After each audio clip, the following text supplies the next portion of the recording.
With good afternoon friends, myself Swati Sharma.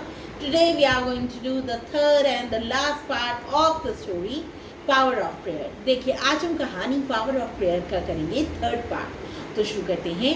देखिए हुआ क्या, फार्मर पहले अपनी बड़ी बेटी के घर गए।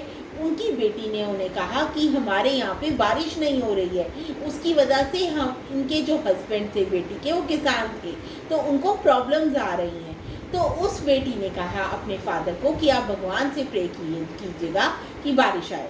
अब देखिए दूसरी बेटी के घर गए फार्मर, तो उनकी बेटी ने कहा उनके जो हस्बैंड थे वो पॉटर थे सेकंड लड़की के, तो उन्होंने कहा कि हम यहाँ पर इतनी तेज बारिश आ रही है कि हम अपनी पॉटरी को, हम अपने बर्तनों को, क्ले के बर्तनों को सुखा भी नहीं सकते, पॉट्स को सुखा भी नहीं सकते। तो उस बेटी ने भी कहा कि पापा आप भगवान से प्रे कीजिएगा कि बारिश रुक जाए। अब आगे, now the farmer was in a dilemma. देखिए अब जो किसान था वो डायलेमा में था। डायलेमा क्या होता है? डायलेमा होता है दुविधा। ऑन वन हैंड, देखिए एक तरफ his elder daughter wanted him to pray for more frequent rain। देखिए एक तरफ उनकी जो एल्डर डॉटर थी फार्मर की, वो चाहती थी कि ज़्यादा फ्रिक्वेंट रेन्स आए, मतलब ज़्यादा रेन्स आए। And on the other hand, लेकिन दूसरी तरफ उनकी जो छोटी बेटी थी वो चाहती थी कि ड्राई और सनी वेदर हो, मतलब बारिश ना आए, सूरज निकले और अच्छे से वेदर हो, साफ वेदर हो। He could not understand what to do and what to pray for। देखिए अब ये जो फार्मर था इसको समझ नहीं आ रहा था क्या करे, क्या प्रे करे, बड़ी बेटी के लिए प्रे करे या छोटी बेटी के लिए प्रे करे, उन्हें समझ नहीं आ रहा था। Finally he had a realization. देखिए उन्हें कुछ रियलाइज हुआ, एहसास हुआ। रियलाइजेशन क्या होता है? एहसास होना। The old farmer realize that no matter what he prayed for, everything is God's will. देखिए ये जो ओल्ड फार्मर थे, इन्हें रियलाइज हुआ कि चाहे हम कितना भी प्रे क्यों ना कर लें, लेकिन वही होता है जो भगवान चाहते हैं। Sometimes it is better to leave the decisions up to God. मतलब क्या है कि हमें कई बारी जो डिसीजन है वो भगवान के ऊपर छोड़ देना चाहिए। भगवान जो हमारी तरफ से फैसला लेंगे वो ही ठीक होगा।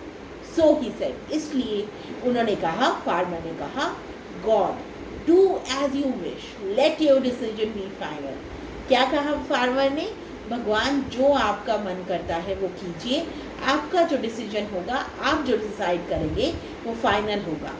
The man entrusted the fate of his daughters to the will of God. देखिए जो फार्मर थे उन्होंने इंट्रस्ट कर दी, मतलब दे दी, अपनी बेटियों की जो फेट थी, उनकी जो किस्मत थी, वो भगवान के हाथ में दे दी।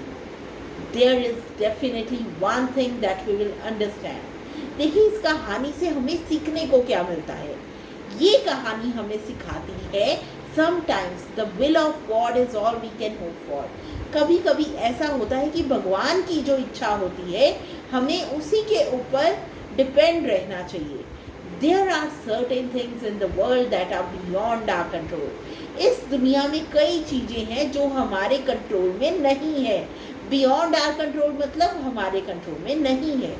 In those matters, उन मैटर्स में it is better to understand and accept the ruling and will of God। ऐसे मैटर्स में, ऐसे मामलों में जहाँ पे हमारे हाथ में कुछ नहीं है, तो अच्छा रहता है कि अगर हम भगवान के ऊपर डिपेंड करें, भगवान के डिसीजन के ऊपर डिपेंड करें। By trusting the almighty and believing him. देखिए क्या, कैसे भगवान के ऊपर डिपेंड करेंगे? उनको ट्रस्ट करके, उनके ऊपर पूरा विश्वास करके कि भगवान आप जो करेंगे वो ठीक होगा। हम कोई भी प्रॉब्लम ऐसे ब्रेव कर सकते हैं। ब्रेव करना क्या होता है? सहन करना। तो भगवान के ऊपर छोड़ दें तो हम कोई भी प्रॉब्लम सॉल्व कर सकते हैं। So this was the moral of the story. So that was all about the story power of prayer. Thank you.